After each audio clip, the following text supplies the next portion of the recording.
Thank you. Yeah, I just wanted to say that my mom actually did fix the condom, and my dad did. So she put a little pen peg in there or something? Yeah, she did, and both of them even told me. They stayed together, regardless. But my dad, he told me, he goes, I was done with your brother because they had one before me, was my brother and stuff, and he goes, I was done, but your mom wanted one, and she rigged the condom, and out you came. So the opening clip was Tom Leykis' show from 30 years ago, and that's a guy calling in talking about the reality of growing up where he had his mother wanting him and his father who didn't. And if you listen to the duration of the segment, I mean, the guy, he had a tough upbringing because he had one parent that wanted him and the other one who was not part of the plan, and it was done against his father's will in that particular case, right? So we hear these kinds of stories all the time, right? The girl got pregnant on purpose, thinking that would enhance a relationship, force them into marriage, and being able to keep the relationship. She was like dating him. Yeah, they were dating, and they split up. And all I can say is, there are exceptions. The most amazing father ever. He took up his responsibilities. He absolutely adores his son, but he was forced into that situation. But all that did is, they end up breaking up. Did they get married and then separate, or No. just like they just agreed that they couldn't make it work, like they weren't interested in each other, they just decided to raise his child but like separately? No. They were raising the child separately. She forced him into a situation to try and retain the relationship. Yeah. That's an exception, I think. Yeah, so we know that that's something that happens, right? And so what I want to talk to you guys about in this video is just as an older man talking to probably some guys that are maybe a little bit younger or a lot younger than me. You guys got to protect yourself, or you got to protect your seed, okay? Protect your seed, okay? It is valuable, and you just need to protect your seed, especially if you are in a situation where you're making provisioning or you're planning to get overseas.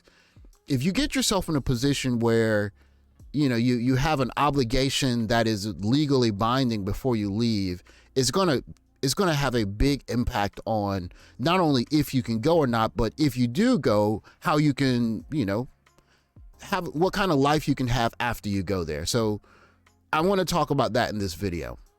That when you make the decision to lay down and do what you're doing, there's inherent risk involved, and so that's 100% on you guys. If you want to monk like guys like myself are doing, that's fine, because the way I see it, I don't think that sex is really worth it unless I'm with someone that I wouldn't mind procreating with and, dealing with it in such a way. And if I'm with someone that I really wouldn't want to think about 18 years, and just so you can understand 18 years. 2 + 2 is 4, -1, that's 3, quick maths. If I'm with someone that 18 years seems like I don't know if I can handle that, 216 months, I don't know if it's really worth, at least for me, it's not worth it. Because remember, if you're talking about 18 months of worrying about something like this, right? If you get in a situation where you're worried about this, you're going to have 18 years, 216 months of aftermath of that, right? So that said, 2 + 2 is 4, -1, that's 3, quick maths. $350 a month over that same period, you're looking at $75,000, Chief. 75K, brother. So if you are one of these guys and you're planning to go overseas and do your thing, and you can get a modest settlement like $350 a month, this is what you're looking at if, something happens, right? 2 + 2 is 4, -1, that's 3, quick maths. So this is what it looks like if it's $650 a month settlement. You're looking at $140,000. And again, this is pretty modest, because if you're a guy that's on the up and up, and that you $650,000 or $650 is quite a bit. I mean, that's a car payment, and 140,000, baby, 140K, baby. And that's assuming that your payments don't change. And that's from $650, right? So what about the last one? What happens if, let's say you're looking at something like, let's say you're looking at 1,200. 2 plus 2 is 4, minus 1, that's 3, quick maths. That is what it looks like right there.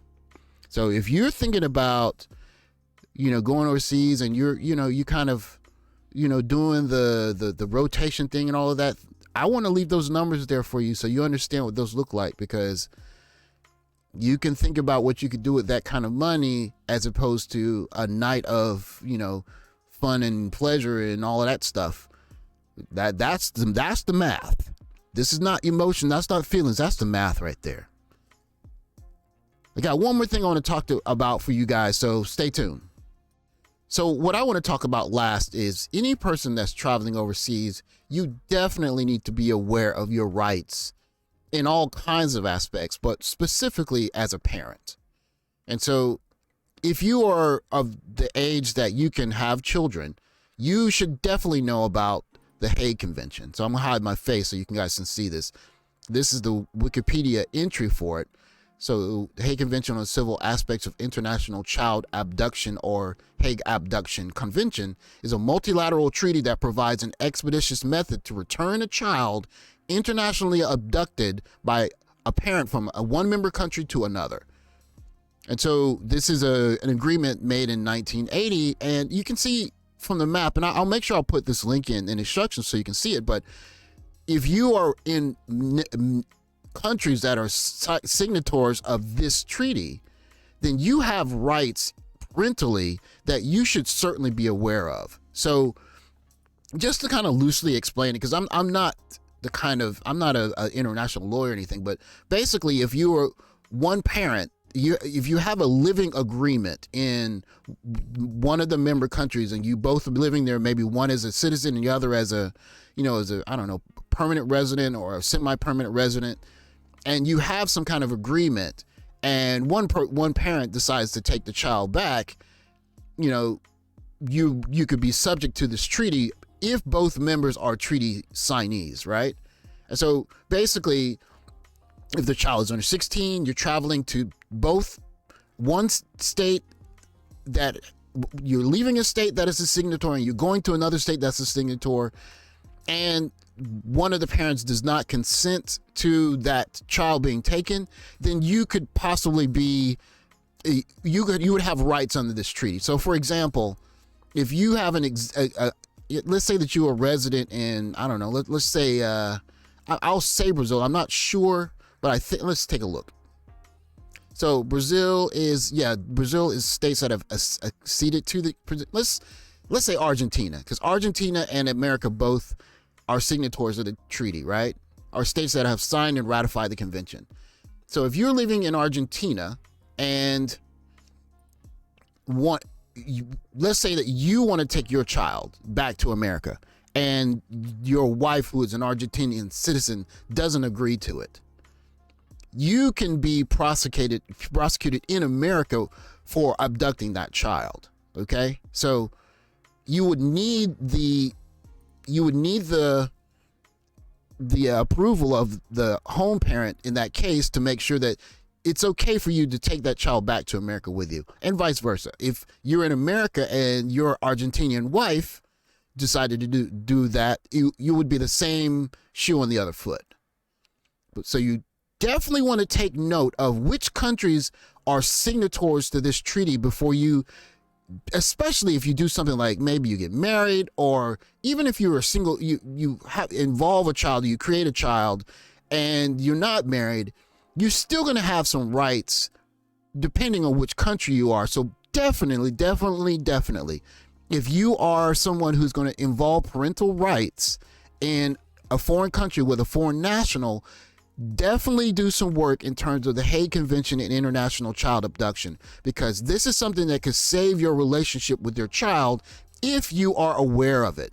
So definitely Google that, look it up, make sure that you know your rights. So if you go talk to a lawyer's not going to tell you there's nothing you could do, because if you've done your homework, you're going to find a different lawyer to say this is a course of action that's possible based on the signatures involved in, or the signatories in the Hague Convention, okay?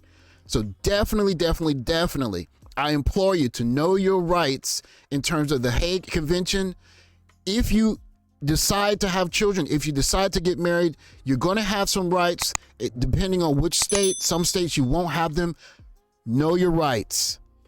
You can save your relationship with your children and not have your children grow up without knowing who you are. That said, thanks for watching. Please take care, like, subscribe, and I'll catch you guys in the next video.